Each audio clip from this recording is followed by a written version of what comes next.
자만추로 만나는 게 나을지 아니면 소개팅으로 만나는 게 나을지. 자, 질문 한 번만 할게요. 자만추로 만나는 게 나으세요? 아니면 소개팅이 나으세요? 자만추죠. 자만추? 예를 들면 이렇게 같이 공부하고 있다가 먼저 여기 뭐 학생한테 커피를 한 잔 갖다 준다거나 이럴 생각은 전혀 없죠? 네. 그러니까 이것도 반갑습니다 여러분. 책으로 배우는 연애 강의 북클럽 아카데미의 1타 강사 해리포터입니다. 반갑습니다.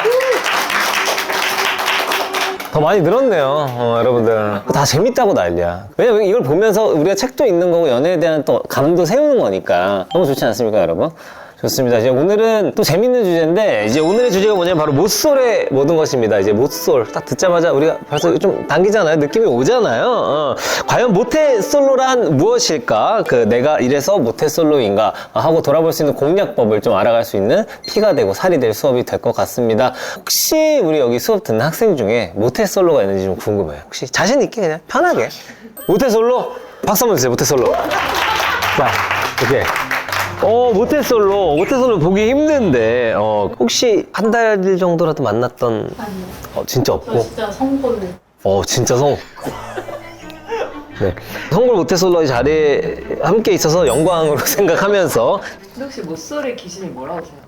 모쏠의 기준? 뭔가 제대로 된 추억이나 이런 경험들이 없으니까 한 달 이상 연애를 안 해본 사람이 모쏠이지 않을까? 기간을 조금 두고 좀 지속적으로 연애를 못 해본 사람은 모태솔로이지 않을까? 전체 정신 상관없이. 이게 무슨 오늘의 연애 교재는 이제 연애를 책으로 배웠어의 전형이죠. 그런 주인공이 등장하는 노생거 사원입니다. 셰익스피어의 뒤를 잇는 지난 1000년간 최고의 문학가로 꼽히는 제인 오스틴의 첫 완성작입니다. 여기서는 이제 여주인공인 캐서린이랑 남자 주인공인 헨리를 알면 되는데, 이제 캐서린의 특징을 한번 우리가 본다면 이제 17세의 소설 덕후고 너무 평범한 친구고 좀 상상 조금 많이 하는 친구고 좀 극단적인 또 과몰입을 하는 성격이어서 요즘 드라마 주인공으로 치면 저는 딱 맞는 게 응팔의 덕선이 같이 약간 좌충우돌 느낌이 있고 연애 잘 안 해보고 잘 모르는 그런 느낌이, 요거보다 보세요. 딱 그려지잖아요. 우리 남자 주인공 헨리 같은 경우에는 26살의 유머러스한 신사고 너무 잘생기진 않았지만 좀 훤칠한 미남형의 느낌이 있고 이제 말솜씨가 좋고 플러팅의 고수다. 그래서 소설에서 보면 사실 나이 차이가 좀 나죠. 요거는 지금은 이제 범죄로 이어지는 내용인 건데, 과연 모태솔로의 특징이 뭔가 한번 파악해보는 시간을 가지면 좋을 것 같아요. 첫 번째로 연애 이론 박사예요. 친구들 고민 상담 진짜 잘해주고 막 변수까지 예측하면서 상담을 해주는데 정작 본인한테 그런 상황이 왔을 때는 지혜롭게 헤쳐나가지 못하는. 이제 두 번째로는 이런 분들이 보통 눈이 굉장히 높다. 눈이 높기 때문에 예를 들어 만화나 TV에 나오는 연예인만 보고 이 정도 되면 내가 만날 수 있지 않을까라는 상상을 하는 것 같은데, 그리고 이제 이게 제일 심한 건데 아예 그 연애에 대한 생각이 아예 없는 사람이 있어요. 혼자 있는 게 편하고 밥도 혼자 먹는 게 편하고 영화도 혼자 보는 게 편하고 이런 사람들이 주변에 있는데, 여기 혹시 그런 분 있어요? 아 진짜? 누군가를 만나고 이런 행위가 조금 불편한 거야? 주변에 아무도 없어요. 그러니까 주변에 아무도 없다. 갑자기 외롭게 들리긴 하는데 소개시켜줄 사람도 없고. 소개해주시나요? 저도 그런 서비스를 지금 유료로 진행하고 있어요. 저렴한 가격이니까 한번 저한테 따로 연락을 주시면. 우리가 이제 그 모태솔로 캐서린의 이야기를 좀 본격적으로 들여다보도록 하겠습니다. 지적 능력도 그만큼이나 유별났다. 배우지 않으면 아무것도 스스로 깨우치거나 이해하지 못했다. 배워도 모를 때가 있었는데 딴 생각을 하기가 부지기수였고 이따금씩 멍청했다. 덕선이가 공부 잘하는 것도 아니고 가르친다고 해서 다 이해하는 편도 아니었잖아요. 그래서 이런 지점이 조금 덕선이랑 캐서린이랑 비슷했던 점인 것 같고, 전형적인 우리가 보는 여주인공이랑은 조금 다른, 좀 클리셰를 좀 비튼 캐릭터가 아닌가 싶은 부분이에요. 여주인공을 저렇게까지 표현할 이유가 있었어요. 그러니까 시작부터 조금 짓궂긴 해. 작가가 조금 빡세게 좀 표현을 한 것 같긴 한데, 17이 되도록 감성을 일깨울 참할 청년 한 번 못 만나봤다. 연모의 감정이라고는 자극해 본 적도 없었다라는 게, 사교계에 진출할 나이가 됐어도 아직까지 모태솔로를 유지하고 있는데, 자, 그래서 우리가 재밌는 게 모태솔로 밸런스 게임을 또 한번 해보면 재밌을 것 같은데, 연애 상대로 둘 중 하나를 골라야 한다면 모태솔로가 좋을지 아니면 연애 고수가 좋을지, 나 요거 좀 궁금해. 제가 만약에 연애 상대를 고르면 저는 모쏠이 날 것 같아요. 기분이 좋잖아, 연애 고수보다는. 연애 고수가 좋은 사람. 저기 뒤에 모자 쓰신 분, 왜 연애 고수가 좋으시죠? 저도 미숙한 상태라고 어느 경우가 배우면서 하는 거야. 근데 경험이 너무 많아. 그 예를 들어 뭐 강릉에 그냥 당일치기로 갔는데 여기 횟집도 와본대고 사장님이 많은 척. 사장님이 아는 척해. 근데 또 바뀌었다고 막. 아 그런 실수는 자영업자는 그런 실수하면 망해. 근데 느낌이라는 게 있잖아. 이 사람이 여기는 누군가랑 이런 게 쌓이고 쌓이면 조금 그래도 기분 나쁘지 않을까요? 그래도 뭐전 연인과 다 정리만 됐다면. 아 과거는 과거일 뿐이다. 자 그럼 그 옆에 분께서는요? 왜 연애 고소가 났다고 생각하시죠? 똑같은 내용으로 그냥 아예 내가 잘 못하기 때문에 못하는 친구끼리는 따로 앉았으면 좋겠어요. 근데 만약에 모쏠이 연애를 한다면 자만추로 만나는 게 나을지 아니면 소개팅으로 만나는 게 나을지. 자 질문 한 번만 할게요. 자만추로 만나는 게 나으세요? 아니면 소개팅이 나으세요? 자원추죠. 자만추? 예를 들면 이렇게 같이 공부하고 있다가 먼저 여기 뭐 학생한테 커피를 한 잔 갖다 준다거나 이럴 생각은 전혀 없죠. 네. 그러니까 이것도 이게 이렇게 되면은 자만추에서 이어질 확률이 굉장히 저조하죠. 왜냐면 먼저 손을 내밀 스타일이 아니니까. 그래서 저는 모태솔로한테는 소개팅이 낫다고 생각해요.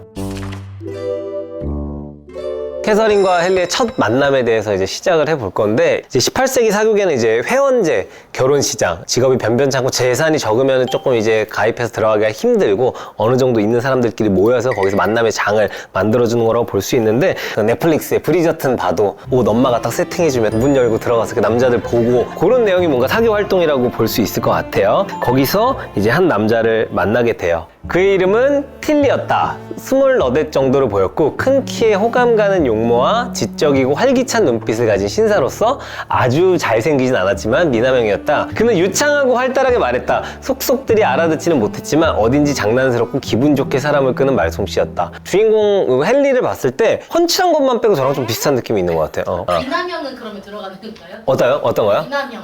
그래도 그 카테고리 안에는 약간 발이라도 치고 있지 않을까? 앞에서 항상 응원해주는 우리 두 학생이 있기에 힘을 내서 한번 진행을 해봅니다.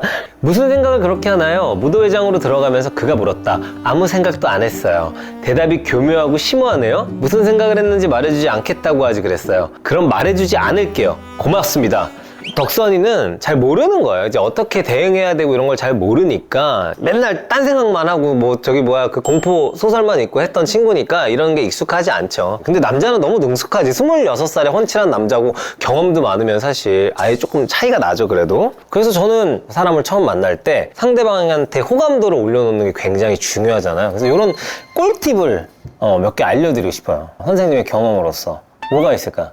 선생님이 경험 알려주시는 억지로 끌고 가는 억지로. 저는 사람을 만나서 조금 호감 표현할 때 좀 칭찬을 많이 하는 편이에요. 저는 그리고 예전부터 칭찬을 많이 했잖아요. 눈웃음이 너무 예뻐요. 박하선 씨 느낌이 있네요. 뭐 이런 식으로 칭찬 들어서 기분 나쁠 사람은 없으니까. 그리고 뭐 예를 들어 소개팅을 해서 처음 만나면 되게 뻘쭘하잖아요. 불편하거나 어색한 상황에서 누가 하나 아이스 브레이킹 해주고 뭔가 이런 게 되게 세련된다는 생각이 저는 개인적으로 좀 들거든요. 뭐 예를 들면 제가 많이 쓰는 멘트 중에 피부가 너무 좋아요 뭐 이렇게 얘기할 수도 있는데 속건조 제대로 잡으셨네요? 뭔가 이런 느낌 있잖아. 그러니까 이 남자가 여자들이 알 법한 것도 좀 이해를 하고 알고 있구나. 이런 수분장벽 세우셨어요? 뭐 이런 거 들어갈 수도 있고. 그 다음에 누가 뭐 갓김치를 먹어. 그럼 이게 갓김치 너무 맛있다. 이거보다 펑키한데? 뭐 이런 식으로 가는 거야. 오글거릴 수도 있지만 언젠가는 한번 써먹을 수 있는 유쾌한 표현 뭐 이런 것들 좀 많이 쓰는 편이고. 그리고 이제 또 상대방 말끝 따라하기. 예를 들면 뭐 여성분이 운동을 했는데 몸이 너무 뻐근했어요 하면 몸이 뻐근했어요 이렇게 뒷말만 따라해주는. 근데 이제 이런 거를 또 이제 모태솔로 분들이 실수하는 사례가 있는데 꼭 이렇게 뒷말을 따라하지 않아도 그냥 듣고 있다라는 느낌은 상대방이 알거든요. 그냥 그 노력만 해도 좋아하는 것 같아서 요거 몇 분만 투자를 해도 아내가 기분을 많이 좋아하더라고요. 투자. 자, 그래서 이제 이 캐서린이 헨리의 집인 이제 노생거로 가게 되는데, 그 당시에는 좀 오래 머물면서 그 사람을 알아가는 시간을 가졌다고 해요. 그래서 헨리의 아버지인 틸리 장군이 캐서린에 대한 얘기를 조금 좋게 들어요. 그래서 이제 집으로 초대를 하게 되는데, 이제 캐서린이 노생거 사원에 대한 기대감이 엄청 많으니까 헨리가 이제 거기에 맞춰서 이제 얘기를 조금 해주는 부분이에요. 그럼요, 책에서 읽은 것처럼 멋지고 오래된 곳 아닌가요? 책에서 읽은 것 같은 집에서 나오는 모든 공포를 마주할 준비가 됐어요? 이제 거의 뭐 눈높이가 뭐 초등학생 대하듯이 일단 그렇게 들어가고 있는 부분이고, 근데 이제 헨리는 이제 우리 캐서린이 너무 몰입하자 더 이상 이어갈 수가 없었다. 주제나 목소리의 근엄함을 더 유지할 수 없어서 이제 너무 몰입이 되다 보니까 자기가 더 이상 이제 근엄하게 할 수 없다는 묘사를 하고 있습니다. 이런 대화가 이제 그런 것 같아. 조금 나이가 있는 유연한 남자를 만난 이제 16세 소녀가 느낄 수 있는 감정인 것 같아요. 그래서 캐서린은 이제 남자를 좋아하는 것도 썸 타는 것도 처음이라서 모든 게 서툴고 미숙할 수밖에 없는데, 그래서 우리가 빼놓을 수 없죠. 우리의 첫사랑 얘기를 한번 해봐야 되는데, 저는 생각을 해보면 중학교 때도 한번 연애를 해봤는데, 그때는 이제 그런 감정이 많았어요. 손을 잡아야겠다 뭐 이런 것보다, 예를 들면 같이 영화를 보러 가고 싶은데 내 수중에 한 5,000원 밖에 없으면 이 안에서 하루를 어떻게 이 친구랑 해결하지? 진짜 풋사랑인데 그런 걱정을 조금 많이 했던 기억이 나요, 문득. 1987분은 어떻게 해? 전 첫 키스는 라이트에서. 오케이. 제가 어떻게 보면 되게 소극적으로 지금 강의를 하고 있는 걸 수도 있어요. 자, 그래서 다시 작품으로 돌아가서 캐서린이 이제 헨리한테 집중만 하면 되는데, 여기서 이제 자기가 생각했던 소설 속 내용들이 좀 떠오르면서 좀 다양한 모험을 하게 되는 내용이 그려져요. 근데 노생거 사원에서의 미스터리한 경험에 대한 내용이 나오기 시작합니다. 겁에 질린 호기심이 점점 커져갔다. 떨리는 손으로 자물쇠의 빗장을 잡으며 어떤 위험을 무릅쓰고라도 적어도 무엇이 들어있는지 알아보리라 결심했다. 뭔가 그럴싸한 풍경이 펼쳐지니까 여기서 뭔가를 이제 파헤쳐 보려고 하는 재밌는 장면이고, 이제 틸리 장군에 대한 의심이 시작되게 되는데, 무슨 은밀한 수단을 이용해 기도실과 내통하면서 남편의 야만적인 계획을 도우는 역할을 했을 거라는 생각이 추가로 스치면서 추측은 갈수록 그럴듯해졌다.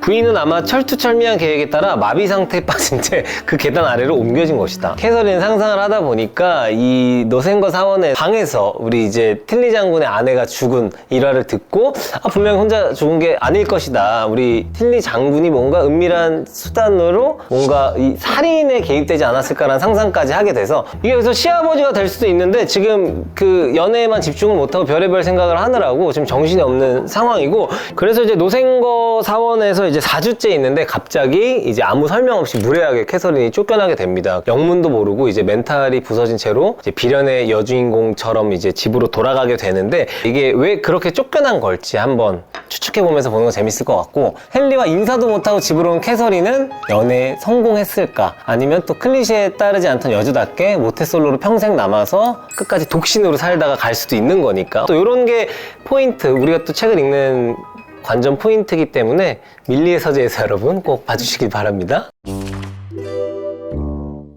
오늘 수업 어떠셨어요? 오늘 수업 네. 잠깐만, 너무 또 대단한 멘트가 나올 것 같아서 괜히 기대가 돼. 여기부터 먼저 할게요. 오늘 수업 어떠셨죠?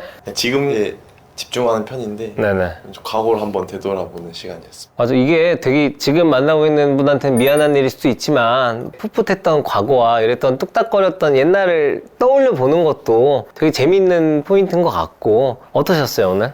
좀 살다 보면 내가 주인공이 아닌 좀 조연 같고 엑스트라 같은 느낌이 들 때가 있잖아요. 네네. 그 느낌이 들 때에 이 책을 읽으면 공감이 가는 부분도 있어서 이 책이 좀 좋았던 것 같습니다. 박수 한번 주세요. 혹시 밀리의 서재 대표님이신가요? 지분이 좀 있거나.